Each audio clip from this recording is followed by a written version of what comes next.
How to occupy. Number 2, humility. Number 1, understand little beginnings. Number 2, humility. Humility is not vocalized. Humility is expressed. There's pride. Once you are a proud person, God is your enemy. God resisted the proud and give grace to the humble. When you are proud, God Almighty is the one resisting you. 1 Peter 5:5, James 4:6. We see how God rubbishes pride in those 2 references. He giveth more grace to the humble. Wherefore he said, God resisted the proud. Once you are proud, we have many people in churches who are proud. Very proud. You put people in power, that is where you see their pride. You remove somebody from being head of the ushering department, the person says not going. And the person becomes rebellious to the new leadership. Rebellion, that is pride. Somebody's head of the choir. You now say your tenure is over, step aside. So long he has stepped aside, he makes sure that that choir does not grow. When he sees anything that will be better than what was in his tenure, he fights it. Pride. In this church, we have people that we have HOD, usher department. They are now members. They are serving. Former ESCOs are members. A president of a country does not leave that country because he's no more president. He sits down there, he's called ex-president.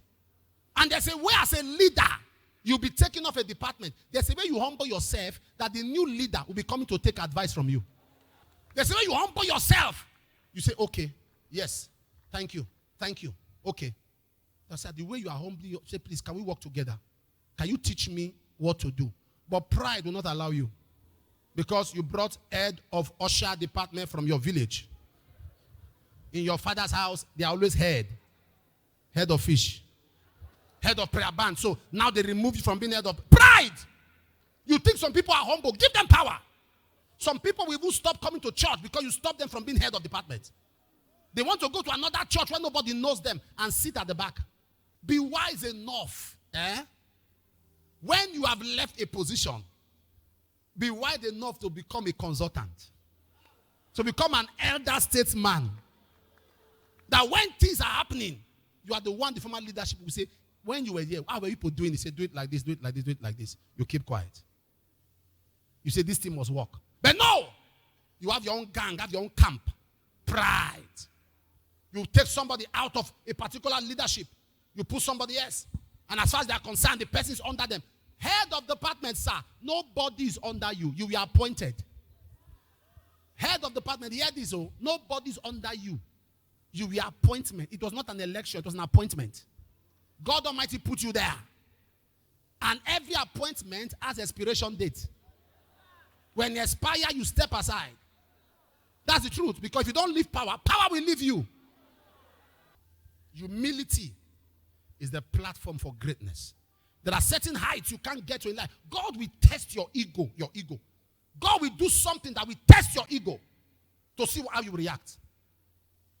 God will do something that is why you don't build your life around a position, because you will lose it one day. Don't build your life.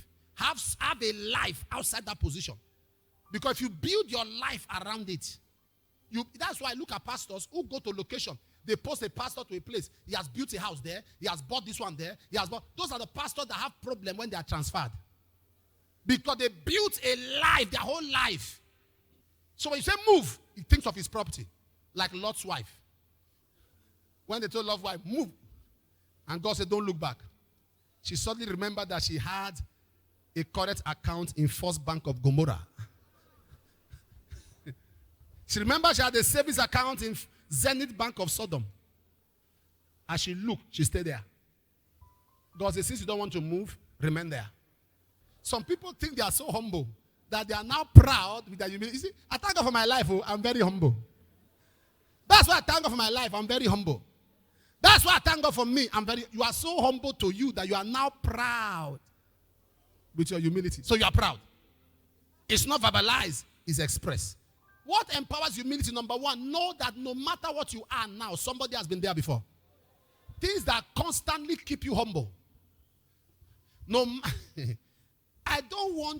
am not the greatest man of God. And I don't want to be the greatest. I just want to be a Christian. Being the greatest is filled with problems. Being the greatest is filled with attack. Being the greatest is filled with multiplicity of issues. Bishop Idahosa is the grandfather of Pentecostalism. He died at 60. The battles that man went through. Yesterday he came to a conference. He ministered in a hurry because he was going to court. Came back from court and continued the other conference. People suing him right, left, and center. And you are aspiring to be the greatest.